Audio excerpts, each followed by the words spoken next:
Long before kings were crowned in marble halls, wisdom sat in the heart of one man, Ahithophel of Gilo. He was the counselor of King David, a man whose words carried the weight of heaven itself. Scripture says his advice was as if a man had inquired at the oracle of God. But even wisdom can be poisoned when pride takes root. And in those days, David's son Absalom began to steal the hearts of the people. He stood by the gates of Jerusalem, greeting each man who came for judgment. He said, "See, thy matters are good and right, but there is no man deputed of the king to hear thee. Oh, that I were made judge in the land, that every man might come unto me, and I would do him justice." The people listened, the whispers grew, and rebellion was born not from an enemy nation, but from within the king's own bloodline. Among David's advisers stood Ahithophel, the man of insight and authority, but his heart carried a hidden wound. His granddaughter Bathsheba had once been taken by the king, and bitterness, though silent, is a seed that waits for its hour. When Absalom rose against his father, Ahithophel joined him. Scripture says, "The conspiracy was strong, and the people increased continually with Absalom. The mighty counselor betrayed his king. The one whose wisdom built kingdoms now sought to destroy one." When David heard that his trusted counselor had turned against him, his heart broke. He fled from Jerusalem, barefoot and weeping, up the Mount of Olives, and as he climbed, he prayed, "O Lord, I pray thee, turn the counsel of Ahithophel into foolishness."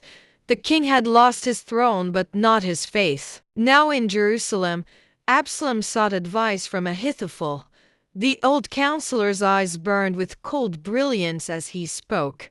"Let me choose 12,000 men, and I will pursue after David this night.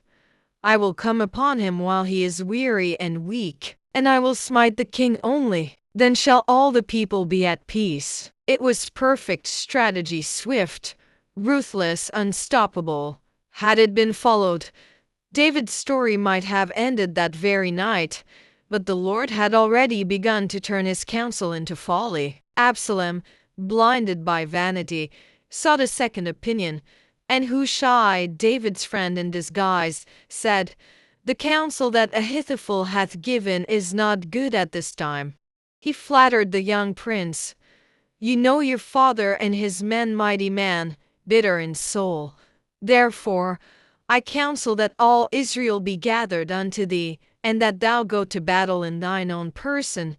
Absalom's pride leapt at the thought to lead the army himself, to win the glory alone, and thus Ahithophel's perfect plan was cast aside.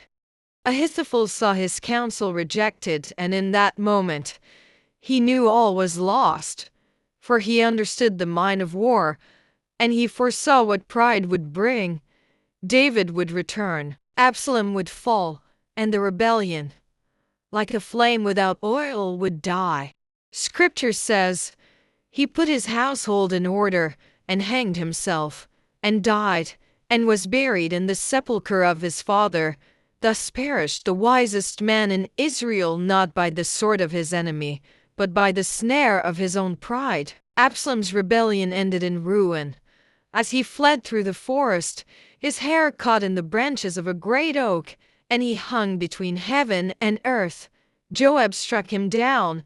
When word reached David, the mighty king cried aloud, "O my son Absalom, my son Absalom, would God I had died for thee!" The sound of grief echoed through the hills of Israel, the sound of a father's broken heart, and a kingdom humbled by pride. Ahithophel's name is remembered not for his wisdom, but for his fall.